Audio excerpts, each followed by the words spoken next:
Hola y bienvenidos al Liberty Test Prep, mi nombre es Rodrigo.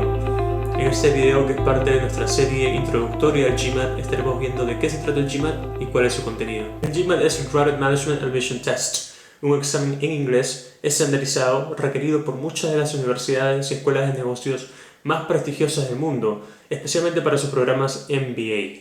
Este examen fue creado en la década de los 50 por una coalición de 9 universidades de Estados Unidos y desde esa fecha ha sufrido cambios y una expansión tremenda.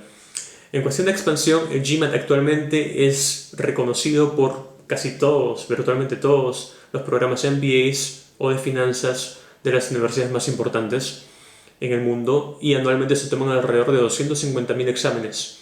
Este examen también ha sufrido cambios notables en el devenir del tiempo, siendo el cambio más importante el de 1997, cuando pasó de ser un examen en papel a ser un examen digital. Fue en ese momento también que el GMAT adquirió uno de sus rasgos más importantes, el de ser un examen adaptativo, CAT, Computer Adaptive Test. El entender este componente adaptativo es muy importante para entender de qué se trata el GMAT. Un examen adaptativo es precisamente aquel que adapta la dificultad de las preguntas que presenta de acuerdo al nivel de la persona que está tomando el examen. Para conocer el nivel del examinado, el examen promedia las respuestas anteriores. Veamos un ejemplo resumido para ver esta cualidad adaptativa. Supongamos que el examen tiene 5 niveles que van del 3 al 7. Si el examen inicialmente presenta una pregunta, por ejemplo, del nivel 5, tenemos dos escenarios posibles: que se responda correctamente o que se falle la pregunta. En el caso que se responda correctamente, el examen presentará una pregunta de mayor dificultad, digamos de nivel 6. A mayor cantidad de preguntas de nivel alto que se responda, mayor será el puntaje final. Por el contrario, si la pregunta inicial se responde erróneamente, el examen procederá a presentar una pregunta de nivel inferior. Si el alumno continúa fallando, el nivel de las preguntas presentadas durante el examen será bajo, y consecuentemente su puntaje final también será bajo. El hecho de que sea adaptativo genera dos beneficios importantes. El primero es que el plagio se hace virtualmente imposible. Debido a esta cuestión adaptativa en donde el examen elige la pregunta de acuerdo al nivel del alumno o de la persona que lo toma, y además sabiendo que el examen tiene una base de datos de miles de preguntas, podemos concluir que cada examen es una experiencia única y el plagio se minimiza. Esto no es tanto un beneficio para los alumnos o para las personas que lo toman, pero es un beneficio para mantener la credibilidad del examen y su vigencia. El segundo beneficio es que el examen logra, con un muestreo muy pequeño de preguntas, el realizar un análisis bastante preciso sobre la capacidad o el nivel del alumno, ¿no? Y con eso minimiza cualquier riesgo de categorizarlo mal o darle un puntaje que no se merezca. Es muy importante entender eso porque el examen es bastante preciso. Son muy pocas las ocasiones en donde una persona preparada para dar el examen consigue un puntaje muy por debajo de las expectativas, y viceversa también es muy raro notar o ver que alguien que no está preparado y no sabe consigue un buen puntaje. Ahora pasamos a ver el contenido del examen. La estructura del GMAT. Es fundamental que los alumnos conozcan plenamente el contenido del examen antes de empezar cualquier preparación. El contenido es el siguiente: 4 secciones en un total de 3 horas con 7 minutos. Hablemos sobre cada una de las secciones. Una sección de Analytical Writing Assessment, más conocido como el AWA, que es la sección de escritura. Redactar un ensayo de alrededor de 350 palabras en media hora. Su puntaje es individual y va del 0 al 6. Otra sección es el Integrated Reasoning o IR, una mezcla de tablas de datos, matemáticas y verbal. Su puntaje va del 1 al 8. Aún no se sabe qué peso tiene este puntaje frente a los comités de admisión, pero estimo que no es tan valorado. Esta sección fue introducida en el 2012 y en la práctica aún es considerada experimental. Y el plato fuerte del GMAT, las secciones de Verbal y Quantitative, inglés y matemáticas respectivamente. Lo más importante es entender que el puntaje del GMAT, que va de 200 a 800, se calcula únicamente de estas dos secciones. Todas las preguntas de la parte Verbal y Quantitative son multiple choice, o para elegir entre 5 opciones. Un buen puntaje en el GMAT depende de la escuela de negocios a la cual el estudiante aplica. Para los programas que son primeros puestos en los rankings mundiales, el GMAT promedio de solicitantes admitidos oscila entre los 690 y 730. Para programas de puestos menores en los rankings, especialmente aquellos que no son de países de habla inglesa, los puntajes promedios suelen ser más cercanos al 650. Tampoco se debe perder de vista que el GMAT es solo uno de los factores a considerar para la admisión a un programa MBA.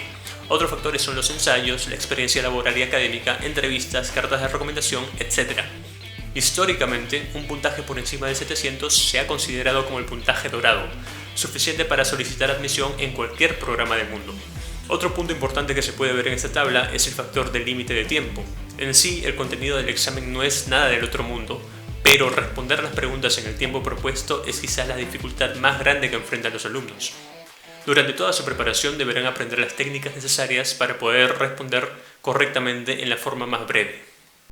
En cuanto a la sección verbal, tenemos las siguientes 3 preguntas. En Sentence Correction, el examen nos presenta una oración que deberemos verificar y de encontrar problemas gramaticales, idiomáticos o en el sentido deberemos elegir otra respuesta. En Critical Reasoning, el examen nos presenta un argumento que deberemos fortalecer, debilitar, etc. según sea el caso. Y Reading Comprehension es la típica pregunta de lectura que viene en todos los exámenes.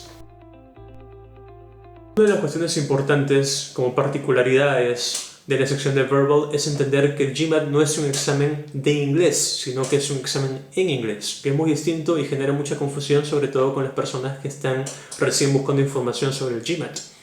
Esto hace que el GMAT sea muy distinto de exámenes como TOEFL o IELTS, puesto que tiene otra función, tiene otros objetivos.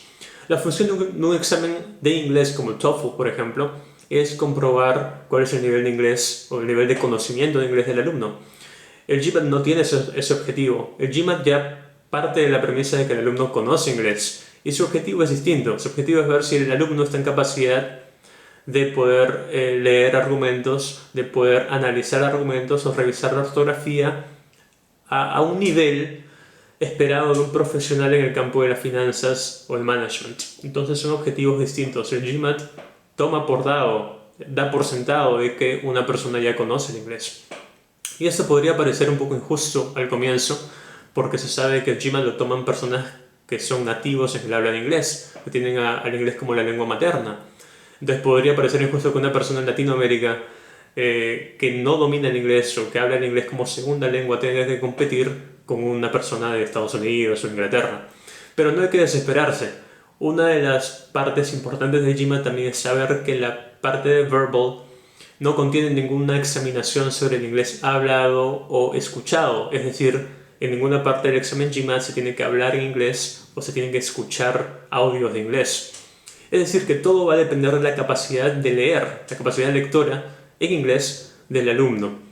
Y ya veremos después en videos subsiguientes cuál es una capacidad lectora o a qué me refiero con una capacidad lectora buena para el GMAT, pero hay alumnos que tienen nivel alto de lectura y nivel bajo de inglés hablado, o que no pueden tener un inglés fluido en una conversación o no tienen la experiencia necesaria para entender bien el inglés y los modismos.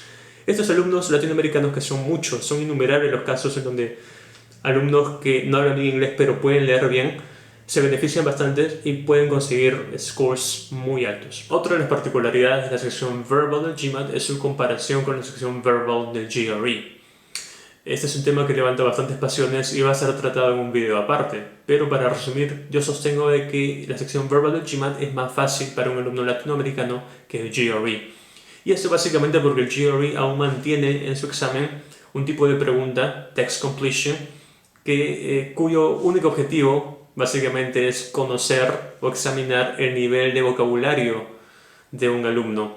Y si bien muchas de las palabras del inglés de nivel avanzado provienen del latín, también muchas de las palabras del inglés avanzado provienen del alemán antiguo, tienen orígenes germánicos. Y eso suele ser un dolor de cabeza para los alumnos latinoamericanos. Y yo he visto muchos alumnos sufriendo para poder memorizar estas palabras. También recordemos de que GMAT en su momento tuvo este tipo de preguntas en donde text completion te ponen un blanco para que rellenes y después te dan alternativas de vocabulario, pero lo desechó hace ya un par de décadas porque veía que afectaba y ponía en desventaja a los alumnos internacionales. En cuanto a la sección Quantitative, tenemos dos tipos de preguntas. Problem Solving, el cual nos pide que calculemos y lleguemos a una respuesta exacta. Y Data Sufficiency, la cual nos presenta datos y nos pide verificar si es que esos datos son suficientes para llegar a una respuesta. La primera particularidad de la sección Quant es que se necesita un nivel básico de inglés para poder comprender las preguntas. Muchas de ellas vienen no solamente con números, no son numéricas, sino que también vienen con casos tipo reales, ¿no? Entonces, Pepito le da 5 widgets a su amigo, etc. Entonces, se tiene que poder leer para poder extraer la información numérica de la pregunta. Otra particularidad de la sección de Quantitative es que el nivel de Quantitative no es nada del otro mundo. Toda la teoría necesaria es básica y se estudia en secundaria o bachillerato. Sin embargo, la barrera más grande es la del límite del tiempo. Esta barrera nos impone que debamos responder no solamente de una buena forma, sino también responder de una manera rápida. La mayoría de alumnos cuando están empezando su preparación se dan cuenta de que tienen problemas para poder terminar todos los ejercicios en el tiempo que nos da el examen. Para eso, yo les recomiendo conseguirse un tutor que no solamente sea bueno con las matemáticas, sino que sepa las técnicas necesarias para resolver los problemas en el menor tiempo posible, ¿no? Hay muchos tutores que son muy hábiles con las matemáticas, son matemáticos, son ingenieros, químicos, físicos, etc., pero que no necesariamente saben irse por los caminos más rápidos y eficientes. Recordemos que el mercado objetivo del GMAT son economistas, gente de finanzas, gente de management, de administración, etc., no necesariamente ingenieros o gente de las ciencias, ¿no? Y lo que busca el examen es ver la habilidad de un alumno para poder resolver problemas prácticos, que sea totalmente pragmático, problemas de la vida real, de negocios. Entonces, recuerden siempre conseguir un tutor que los lleve por el camino más corto y la vida más fácil. Con eso damos fin a nuestro primer video de la serie de introducción al GMAT. Espero que la información les haya sido útil para despejar sus principales dudas sobre el examen y sobre su contenido. En el siguiente video estaremos viendo cuándo es necesario tomar el GMAT y qué alternativas tenemos.